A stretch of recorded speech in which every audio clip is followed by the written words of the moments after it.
आज की इस वीडियो में हम आपको कक्षा 12 जो कि एनसीईआरटी पैटर्न बताया जा रहा है, तो विषय है रसायन विज्ञान। ठीक है, जो रसायन विज्ञान है उसका हम इंपॉर्टेंट क्वेश्चन बता रहे हैं, आपको पता है। ठीक है, जो हमारा 12th पीसीएम सॉल्यूशन एप्लीकेशन है उसका सॉल्यूशन कराना हमने प्रारंभ कर दिया है। तो ये वीडियो है आपका भाग नंबर 8। इसके पहले हमने इसके 7 पार्ट की वीडियो अपलोड कर दिया है। अगर आप नहीं देखे हो तो उसको देख लीजिएगा, उसका लिंक आपको डिस्क्रिप्शन बॉक्स में मिल जाएगा।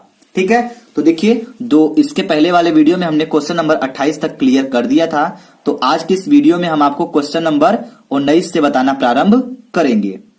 ठीक है, तो चलिए ध्यान दीजिएगा कि जो क्वेश्चन नंबर 29 है इसमें क्या पूछा जा रहा है। ठीक है, तो क्वेश्चन नंबर 29 का स्टार्टिंग आपका है, बोल रहा है इसमें क्वेश्चन है, इसको हम जरूर हल कराएंगे क्योंकि हर बच्चे एक जैसे नहीं होते हैं कि वो हर सवाल को हल कर पाएंगे। ठीक है, तो हम उनको बताना चाहेंगे। तो ध्यान दीजिए क्वेश्चन पहले, एक विलयन में 40 ग्राम, एक विलयन है जिसमें 40 ग्राम NaOH को बोलते हैं सोडियम हाइड्रोक्साइड।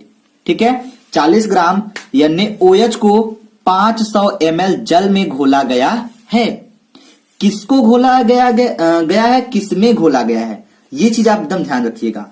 तो 40 ग्राम सोडियम हाइड्रोक्साइड को घोला गया है, 500 ml जल में घोला गया है। तो इसमें विलेय और विलायक ये एकदम क्लियर रखिएगा। आगे देखिए, इसकी मोलरता एवं नॉर्मलता ज्ञात कीजिए। तो मोलरता और नॉर्मलता है तो बहुत ही सिंपल क्वेश्चन है। तो आइए हम इसको हल करना प्रारंभ करते हैं। ठीक है, तो चलिए ध्यान से देखिए। तो जो विलेय है, अभी हमने आपसे बोला कि विलेय और विलायक में अंतर करना समझ लीजिए। तो इसमें विलेय आपका क्या है, सोडियम हाइड्रोक्साइड विलेय है। जिसके अणुओं की संख्या कम होती है वह विलेय होता है, और जिसके अणुओं की संख्या अधिक होता है वह विलायक होता है। और विलेय और विलायक जब मिलते हैं तो एक विलयन बनता है। समझ लीजिए, तो इसमें अगर अंतर समझेंगे तभी आप सवाल को लगा पाएंगे। ठीक है, तो ये हो गया। देखिए, तो विलेय यानी जो आपका है NaOH, सोडियम हाइड्रोक्साइड का भार कितना दिया गया है, 40 ग्राम। कितना दिया है, 40 ग्राम। क्लियर इतना? अब देखिए, तो हम और जो NaOH, ठीक है, NaOH विलयन का आयतन कितना दिया गया है, विलयन का आयतन दिया गया है 500 ml। ठीक है, 500 ml जल में घोला गया है तो इसका आयतन उतना ही होगा, उसमें घुल जा रहा है तो उसका आयतन हम 500 ml लिख सकते हैं, बिल्कुल लिख सकते हैं। तो ध्यान दीजिएगा, तो हम लिखेंगे क्या, NaOH। ठीक है, NaOH विलयन का आयतन 500 मिली है। ठीक है, तो ये सारा क्वेश्चन आपको ये सब वैल्यू क्वेश्चन में ही दे दिया गया है। ठीक है ना, अब समझिएगा ध्यान से। तो पहले हम गणना करेंगे मोलरता की, पहले हम मोलरता की बात करेंगे। ठीक है, तो मोलरता हम निकालेंगे तो हमारा जो 40 ग्राम NaOH है, ठीक है, उसका हम क्या निकालेंगे, उसका हम निकालेंगे अणुभार। ठीक है, तो जब अणुभार निकालते हैं तो कैसे निकालते हैं पहले ये समझिएगा। ठीक है, चलिए ध्यान दीजिएगा। तो पहले तो हम ये बता दें आपको कि मोलरता जब निकालते हैं तो उसका फार्मूला क्या होता है, ये जानेंगे तभी आप निकाल पाएंगे। तो मोलरता बराबर होता है क्या, मोलरता बराबर होता है विलेय, ठीक है, के मोलों की संख्या, विलेय के मोलों की संख्या बट्टे क्या होता है, विलयन का आयतन, विलयन का आयतन,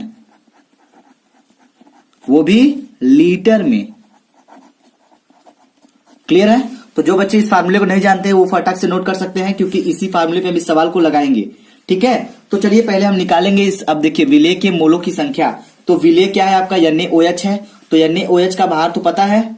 ठीक है, लेकिन हम इसके मोलों की संख्या कैसे निकालेंगे ये बात ध्यान दीजिएगा। ठीक है, तो पहले हम निकाल लेते हैं विलेय के मोलों की संख्या।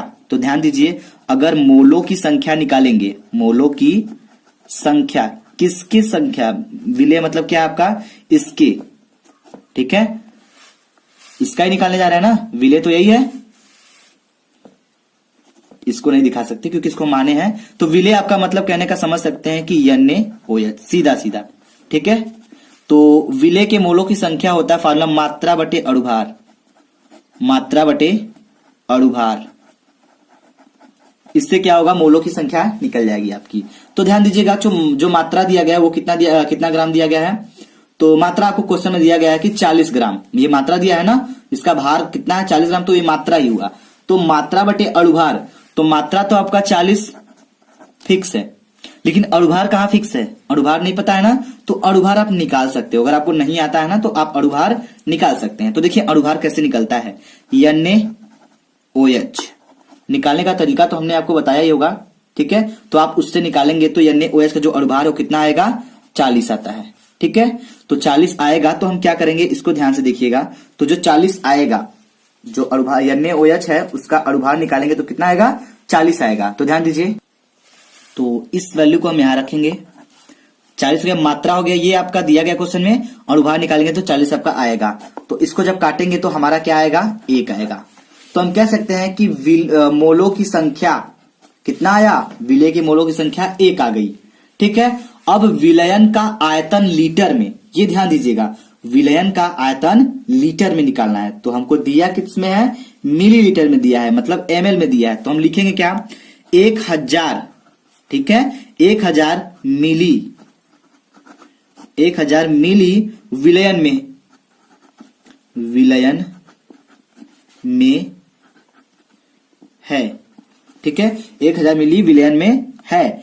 तो ध्यान से देखिएगा, तो हम क्या करेंगे इसमें, अभी हमने बताया आपको कि लिखेंगे क्या, विलय के मोलों की संख्या, तो विलय के मोलों की संख्या कितनी आई है, 1 यहां है, ठीक है, बट्टे क्या होगा, आयतन लीटर में होता है ना, विलयन का आयतन लीटर में, तो जो विलयन का आयतन दिया गया है वो हमको 5000 दिया गया है, सॉरी 500 दिया गया है ना, तो दिया कितना है 500 ml। तो अगर ये हमको 500 ml दिया गया है तो हम इसको जब लीटर बनाएंगे तो इसमें क्या करेंगे, 1000 से इसमें गुणा कर देंगे, ठीक है। तो जब इसको गुणा करेंगे तो ये इससे कट जाएगा, ये इससे कट जाएगा, 5 के 5, 5 दूना 10, तो हमारा जो वैल्यू है वो कितना आ जाएगा, 2 आ जाएगा, इसको कहेंगे 2 मोल। ये आ गया आपकी मोलरता की वैल्यू, ठीक है। तो 1000 मिली विलयन में निकालेंगे तो ये होता मात्रा, ये निकालेंगे, फार्मूला अगर याद रहेगा आपको तो आप निकाल लेंगे, विलय के मोलों की संख्या 1, ठीक है। उसके बाद है विलयन का आयतन, तो विलयन का आयतन हमको पता है, क्वेश्चन में दिया गया है, ml में दिया है, तो जब हम लीटर में बनाएंगे तो उसमें 1000 से क्या करेंगे, गुणा कर देंगे, तो इस प्रकार हम काट के निकाल सकते हैं। तो ये हो गया आपकी मोलरता की वैल्यू, मोलरता, ठीक है। चलिए हमने आपको मोलरता बता दिया, तो अब नॉर्मलता हम चाहेंगे कि आप निकाल के दिखाएं, ठीक है। ये जो विलयन चैप्टर से टॉपिक है ये बेसिकली है, ये आपको तैयार होगा, तो हम मोलरता निकाल दी है, आप नॉर्मलता हमको निकाल कर बता सकते हैं, ठीक है। तो नॉर्मलता निकाल के हमको आप जरूर बताइएगा कमेंट बॉक्स में। अब चलते हैं हम अगले क्वेश्चन की तरफ। तो देखिए अगला क्वेश्चन क्या है, आइए हम उसको समझते हैं, ठीक है। चलिए, तो देखिए क्वेश्चन नंबर जो 30 है आपका, ये क्वेश्चन नंबर 29 था, तो जो क्वेश्चन नंबर 30 में पूछा जा रहा है आपसे, क्या बोला जा रहा है कि चीनी के सिरे के 214.2 ग्राम में 34.2 ग्राम चीनी यानी C12H22O11 है, ठीक है। चीनी के सिरे में चीनी की मोललता ज्ञात कीजिए, या फिर क्या होगी, यही पूछा जा रहा है आपसे। तो क्या निकालना है, मोललता निकालना है, ठीक है। क्वेश्चन समझ में आ गया, नहीं समझ में आया तो एक बार समझिए फिर से। क्वेश्चन में क्या पूछा जा रहा है कि चीनी के सिरे के 214.2 ग्राम में 34.2 ग्राम चीनी, ठीक है, चीनी यानी C12H22O11 है। चीनी के सिरे में चीनी की मोललता क्या होगी, तो इसकी मोललता निकालनी है। तो मोललता निकलेगा कैसे ये समझिएगा। तो पहले हम कहेंगे क्या कि चीनी के सिरे यानी जो चीनी है उसमें विलायक की मात्रा क्या है और ये क्या है, समझिएगा ध्यान से। तो हम निकालेंगे पहले चीनी के सिरे में, चीनी का सीरा है, सिरे में सिरे, ठीक है, सिरे यानी विलायक हम कह सकते हैं, विलायक, विलायक की मात्रा बराबर क्या होगा, इसको निकालेंगे तो हम क्या लिखेंगे, चीनी के सिरे की मात्रा, चीनी के सिरे की मात्रा माइनस करेंगे किसकी मात्रा, चीनी की मात्रा, तब हमारा निकलेगा क्या, चीनी में सिरे की मात्रा निकलेगा, ठीक है, चीनी की मात्रा, ठीक है। तो ऐसे हम निकालेंगे, तो देखिए ये इसको मानेंगे W, ठीक है, स्मॉल W, तो हमारा स्मॉल W का जो वैल्यू है वो क्लियर हो गया क्वेश्चन में ही। तो जो स्मॉल W है वो है विलेय, ठीक है, विलेय में क्या है, जो उसमें देखिए, अच्छा जब आप सीरा बनाते हैं, आप नहीं बनाते हैं, मतलब जैसे हलवाई को देखते हैं सीरा जब बनाता है तो उसमें पानी ज्यादा डालता है और चीनी पानी की मात्रा में कम रहता है कि नहीं, रहता है ना, ताकि अगर पानी की मात्रा ज्यादा रहेगी तभी तो उसमें घुलेगा चीनी, तभी तो सीरा बनेगा। तो हम स्मॉल W कहने का मतलब कि विलेय हमको पता है, तो जो चीनी है उसमें विलेय है, तो इसका स्मॉल W का मान कितना दिया गया है, स्मॉल W का मान दिया गया है हमको, क्वेश्चन में ही दे दिया गया है कि 34.2 ग्राम। क्लियर। अब देखिए, अब हमको कैपिटल W नहीं पता है ना, कैपिटल W हमको निकालना होगा, तो कैपिटल W जब हम निकालेंगे, क्लियर है, जब कैपिटल W हम निकालेंगे तो वो कैसे निकालेंगे, कैपिटल W का मतलब कि ये क्या हो गया आपका, ये हो गया विलेय, ठीक है, और ये हो गया विलायक, विलायक, समझ में आ रही बात। तो ये विलायक हम निकालेंगे, विलायक तो क्या करेंगे, ये आपको अच्छी तरह पता है, ठीक है, कि हम क्या करेंगे, चीनी के सिरे की मात्रा माइनस चीनी की मात्रा, करेंगे कि नहीं, करेंगे, बिल्कुल करेंगे। तो चीनी के सिरे की मात्रा कितना दिया गया है हमको, क्वेश्चन में दिया गया है चीनी का जो सीरा है उसका मात्रा दिया गया है 214.2 ग्राम दिया गया है, और इसमें से माइनस क्या करना है हमको, इसमें से माइनस करना है चीनी की मात्रा, तो चीनी की मात्रा घटा देते हैं, तो चीनी की मात्रा हमको दिया गया है 34.2 ग्राम। तो जब इसको माइनस करेंगे तो हमारा आएगा कितना, 180 ग्राम आएगा, समझिएगा क्वेश्चन को जरा, तो ये आएगा 180 ग्राम। लेकिन हमारा फार्मूला क्या होता है, मोललता बराबर होता है, समझिएगा, मोललता बराबर फार्मूला होता है हमारा क्या, कि small W upon small m upon capital W, वो भी केजी में, किलोग्राम में। तो जो हमारा कैपिटल W आया ये ग्राम में है, किसमें है, ग्राम में है, तो हम इसको चेंज करेंगे किलोग्राम में। तो चलिए हम किलोग्राम में जब बदलेंगे तो हमारा आएगा क्या, 0.180, इतना आएगा किलोग्राम में, ठीक है। तो जब ये किलोग्राम में इतना आ जाएगा तो यही वैल्यू हम अब इसमें पुट कर सकते हैं, तो चलिए, तो W, स्मॉल W का मान हमको क्वेश्चन में दिया गया कितना, 34.2 ग्राम, तो हम लिखेंगे 34.2, क्लियर। अब देखिए अपॉन में क्या दिया है, अपॉन में लिखना है स्मॉल यम का मतलब कि जो इसमें चीनी है, यानी C12,